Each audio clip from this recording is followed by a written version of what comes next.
Bien des gens mélangent les termes ciment et béton. En fait, le ciment est une fine poudre grise qui entre dans le mélange du béton. C'est aussi un ingrédient du mortier qu'utilisent les maçons pour poser de la brique et de la pierre. À partir du ciment, on obtient le sol-ciment, un matériau servant à paver des routes, construire des barrages et revêtir des réservoirs. Tout commence à la carrière de calcaire. Près de la surface, le calcaire a une concentration importante de silice, de fer et d'oxyde d'aluminium. Plus profondément, il est plus pur et contient plus de carbonate de calcium. Cette cimenterie utilise les deux catégories de pierres calcaires pour fabriquer divers types de ciment. C'est parfois éclatant de travailler à l'usine. Les ouvriers forent des trous dans le banc de pierre où ils insèrent de puissants explosifs. Par mesure de sécurité, les ouvriers doivent se positionner derrière l'endroit qu'ils font exploser à une distance d'au moins 50 mètres. Après la déflagration, on charge les roches de calcaire dans des camions bennes d'une capacité de 50 tonnes et l'on transporte la charge à l'usine située tout près.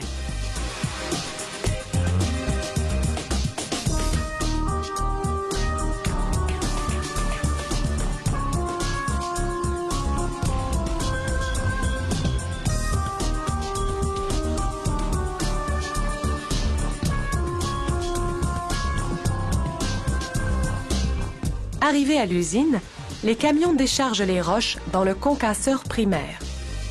Les roches peuvent être aussi grosses qu'un piano et le concasseur primaire les réduit à la taille d'une balle de baseball.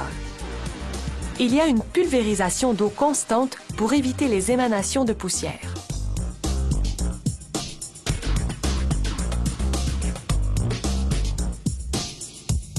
Ensuite, un convoyeur transporte les roches vers le concasseur secondaire qui les réduit à la taille de balles de golf. On stocke à part les roches à haute teneur en carbonate de calcium de celles qui en contiennent moins. Maintenant, on mélange les deux. Les proportions sont déterminées en fonction du type de ciment fabriqué. Ce chariot déverseur forme des tas des quantités requises. On appelle ceci le mélange cru. Une machine appelée gratteur charge le mélange cru vers le broyeur de cru à rouleau.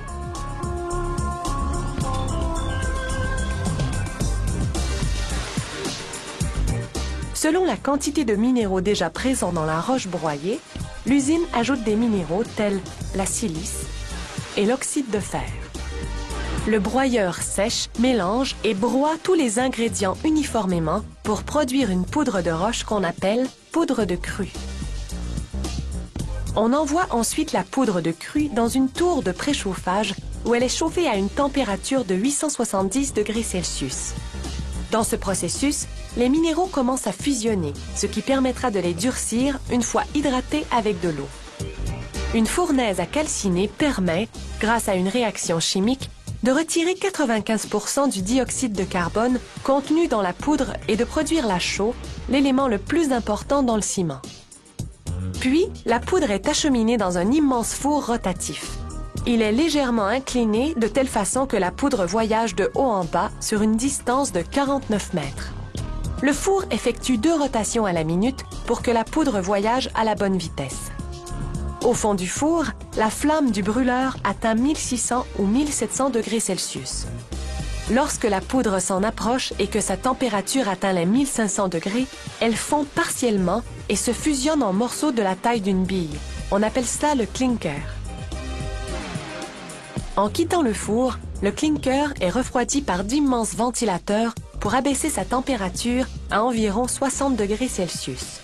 Il faut le refroidir très vite pour avoir une bonne qualité de ciment.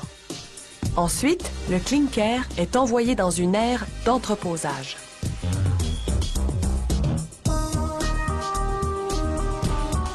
Le broyage du ciment constitue la dernière étape du processus de production du ciment.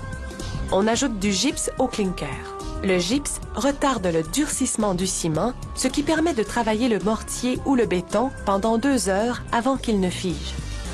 Les broyeurs à ciment sont appelés des broyeurs à boulets car ils contiennent des boules de métal.